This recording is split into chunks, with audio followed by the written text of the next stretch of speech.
ಎಲ್ಲರಿಗೂ ನಮಸ್ಕಾರ. ಅಡುಗೆ ಮನೆ ಚಾನಲ್ಗೆ ಸ್ವಾಗತ. ಫ್ರೆಂಡ್ಸ್, ಇವತ್ತು ಒಂದು ಒಳ್ಳೆ ಹೆಲ್ತಿ ರೆಸಿಪಿನ ಶೇರ್ ಮಾಡ್ಕೋತಾ ಇದ್ದೀನಿ. ಸೊಪ್ಪಿನ ಪಲ್ಯ ಮಾಡೋಣ ರೆಸಿಪಿನ ತೋರಿಸ್ತಾ ಇದ್ದೀನಿ. ತುಂಬ ಈಸಿಯಾಗೆ ಹಾಗೆ ತುಂಬ ಹೆಲ್ತಿಗೆ ಒಳ್ಳೆಯದು ಕೂಡ, ಚಿಕ್ಕ ಮಕ್ಕಳಿಂದ ದೊಡ್ಡವ್ರವರೆಗೂ.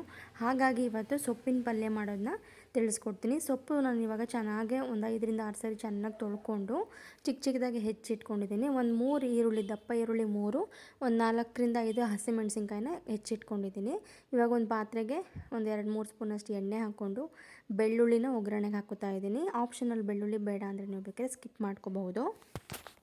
ಇವಾಗ ಒಂಚೂರು ಬೆಳ್ಳುಳ್ಳಿ ಎಲ್ಲ ಫ್ರೈ ಆದಮೇಲೆ ಅದಕ್ಕೆ ಹಸಿಮೆಣಸಿನ್ಕಾಯಿ ಹಾಗೆ ಈರುಳ್ಳಿ ಒಟ್ಟಿಗೆ ಹಾಕೋತಾ ಇದ್ದೀನಿ. ಯಾಕಂದರೆ ಹಸಿಮೆಣಸಿನ್ಕಾಯಿ ಹಾಕಿದ ತಕ್ಷಣ ಪಟ ಅಂತ ಸಿಡಿದು ಬಿಡುತ್ತೆ. ಸೊ ಹಾಗಾಗಿ ಎರಡು ಒಟ್ಟಿಗೆ ಹಾಕ್ಕೊಂಡು ಚೆನ್ನಾಗಿ ಫ್ರೈ ಮಾಡ್ಕೊಳ್ಳಿ.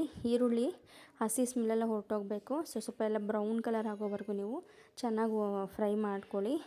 ಯಾರಿಗೆಲ್ಲ ನನ್ನ ರೆಸಿಪೀಸ್ ಇಷ್ಟ ಆಗುತ್ತೆ ದಯವಿಟ್ಟು ಫಾಲೋ ಮಾಡಿ, ಸಬ್ಸ್ಕ್ರೈಬ್ ಮಾಡ್ಕೊಳ್ಳಿ ಅಂತ ಕೇಳ್ಕೊತೀನಿ. ಒಂದು ಲೈಕ್ ಮಾಡಿ.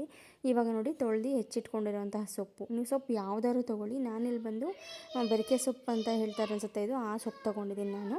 ನೀವು ಯಾವ ಸೊಪ್ಪು ತೊಗೊಂಡ್ರು ಈ ಥರ ಒಂದು ಸರಿ ಪಲ್ಯ ನೀವು ಟ್ರೈ ಮಾಡಿ, ತುಂಬಾ ಟೇಸ್ಟಿಯಾಗಿರುತ್ತೆ. ಸೊಪ್ಪು ಬಂದು ನಾವು ಇವಾಗ ನೋಡಿ, ನೋಡೋಕ್ಕೆ ನಮಗೆ ಪಾತ್ರೆ ತುಂಬ ಇದೆ ಅಂತ ಅನಿಸುತ್ತೆ. ಆದರೆ ಇವಾಗ ಅದು ಬೇಯ್ತಾ ಇದ್ದರೆ ನಮಗೆ ಪಾತ್ರೆ ಅರ್ಧನೂ ಸಿಗಲ್ಲ, ಅಷ್ಟು ಕಮ್ಮಿ ಆಗಿಬಿಡುತ್ತೆ ಸೊಪ್ಪು.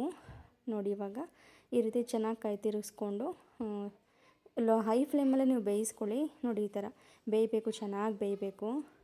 ಅಲ್ಲಿವರೆಗೂ ಕೈ ಆಡ್ಕೋತಾ ಇರಿ, ಇಲ್ಲಾಂದರೆ ಅದು ತಳ ಹಿಡ್ದಂಗೆ ಸೀದಂಗೆ ಅನಿಸ್ಬಿಡುತ್ತೆ.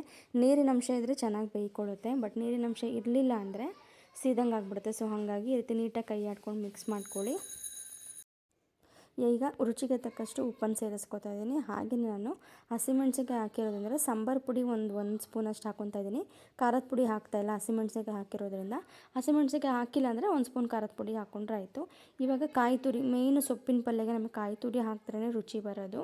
ಸೊ ಕಾಯಿ ತುರಿ ಒಂದು ಸ್ವಲ್ಪ ನಾನು ಮಿಕ್ಸಿಲಿ ಹಾಗೆ ತರಕಾರಿ ಪುಡಿ ಮಾಡ್ಕೊಂಡಿದ್ದೆ. ಅದೇ ಜಾರ್ ನೀರನ್ನ 1 ಗ್ಲಾಸಷ್ಟು, ಹಾಗೆಯೇ 1 ಗ್ಲಾಸಷ್ಟು ನೀರು ಸೇರಿಸ್ಕೊತಾ ಇದ್ದೀನಿ. ಯಾಕಂದರೆ ನಾವು ಸಾಂಬಾರು ಪುಡಿ, ಖಾರದ ಪುಡಿ ಹಾಕಿದಾಗ ಏನಾಗ್ಬಿಡುತ್ತೆ, ಸೊಪ್ಪಿಗೆ ಅಂಟ್ಕೊಂಡಂಗೆ ಅನಿಸ್ಬಿಡುತ್ತೆ, ನಮಗೆ ನೀಟಾಗಿ ಸ್ಪ್ರೆಡ್ ಆಗೋಲ್ಲ. ಸೊ ಹಾಗಾಗಿ ಒಂದು ಕಾಫಿ ಕುಡಿಯೋ ಗ್ಲಾಸಷ್ಟು ನೀರು ಹಾಕ್ಕೊಂಡು ಚೆನ್ನಾಗಿ ಕೈ ಆಡ್ಕೊಂಡು ಮಿಕ್ಸ್ ಮಾಡಿಕೊಂಡ್ರೆ ಸೊಪ್ಪಲ್ಲೇ ರೆಡಿ ಆಗಿಬಿಡುತ್ತೆ. ಒಂದು 5-10 ನಿಮಿಷ ಚೆನ್ನಾಗಿ ಬೇಯಿಸ್ಕೊಳ್ಳಿ. ನಿಮಗೆ ಮುಟ್ಟು ನೋಡಿದ್ರೇ ಗೊತ್ತಾಗ್ಬಿಡುತ್ತೆ ಸೊಪ್ಪಲ್ಲೇ ಬೆಂದಿದೆಯೋ ಇಲ್ವೋ ಅಂತ ಹೇಳ್ಬಿಟ್ಟು. ನೀಟಾಗಿ ಚೆನ್ನಾಗಿ ಕೈ ಆಡಿಸ್ಕೊಂಡ್ರೆ ಸೊಪ್ಪಲ್ಲೇ ರೆಡಿ ಆಗುತ್ತೆ. ರಸಮ್ಗೆ, ಬೇಳೆ ಸಾರಿಗೆ ನೆಂಚ್ಕೊಳ್ಳೋಕ್ಕೆ, ಮಕ್ಕಳಿಗೂ ಅಷ್ಟೇ ಈ ಥರ ಮಾಡಿಕೊಡಿ, ನೀವು ಚೆನ್ನಾಗಿ ತಿಂತಾರೆ ಅವರು ಕೂಡ. ಸೊ ಯಾರೆಲ್ಲ ನನ್ನ ವಿಡಿಯೋ ನೋಡ್ತಾ ಇದ್ದೀರಾ ದಯವಿಟ್ಟು ಫಾಲೋ ಮಾಡಿ, ಸಬ್ಸ್ಕ್ರೈಬ್ ಮಾಡ್ಕೊಳ್ಳಿ. ನೀವು ಸಪೋರ್ಟ್ ಮಾಡಿದ್ರೆ ಖಂಡಿತವಾಗ್ಲೂ ಇನ್ನೂ ಒಳ್ಳೊಳ್ಳೆ ವೀಡಿಯೋಸ್ನ ಹಾಕೋದಕ್ಕೆ ಟ್ರೈ ಮಾಡ್ತೀನಿ. Thank you.